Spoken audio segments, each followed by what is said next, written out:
it seems like you're kind of doing that unconsciously now, even if you don't have a specific rule. Yes. So yeah, I was putting some hard rules for myself.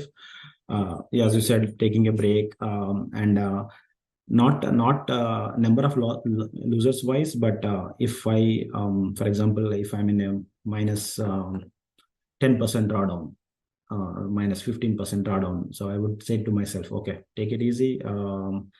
Next five trades should be only minus 5%. Together, it should be minus 5% drawdown. Like progressive exposure, as Mark says, right? So Right. reduce the size, try to read the price good, and then get some wins, and then build the confidence, and then slowly get it big, right? So that's what I'm following nowadays. Like in the last 6 months, I'm getting good at that, but long way to go. I need to keep working on that.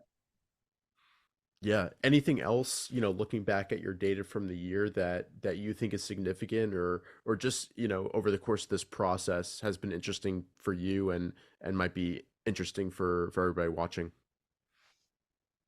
As I said, right, since we didn't go through other slides, the apart from this, the winners were made a big impact, made a huge difference on me. Like, so for example, this is one price action. Like, as you can see, see, this is the setup that I built it. So if the audience wants to know, like, how did I know that I need to buy it here, right? So I am explaining that, okay, there is a strong demand, it goes sideways organically, there is a good pullback, and then volume, it has the look of going up, right? And there is some still selling is there, that's why it's going sideways. But as and when the selling all dried up and the demand shows up, it goes up, right? The price goes up.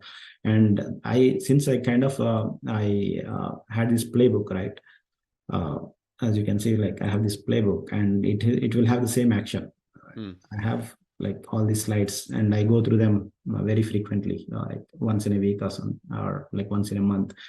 uh, and then that's how I know, like, if you look at these price actions, right, it's not no different of what we are seeing there. So that's how I know it's going to be like, it has that look.